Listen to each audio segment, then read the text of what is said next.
Hi, my name is Eleanor Hines. I'm your Sound Baykeeper at Resources for Sustainable Communities.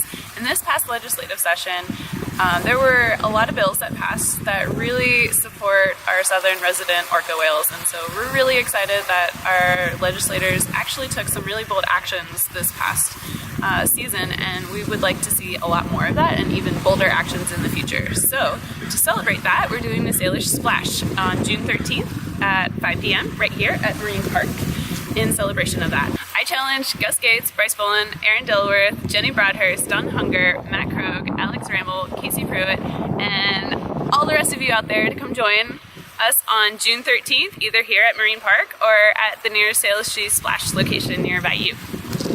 Should be fun!